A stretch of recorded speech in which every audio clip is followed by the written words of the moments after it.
ஐயாரட்டு நெல்ல போல அவசரமா சமஞ்ச ஐத்த மக பஞ்சத்துக்கு ஆதாரமா மஞ்ச குட்டி போட்ட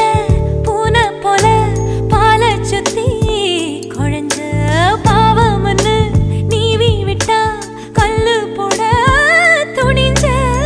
சொந்தக்கார நான் தானே தொட்டு பார்க்க கூடாதா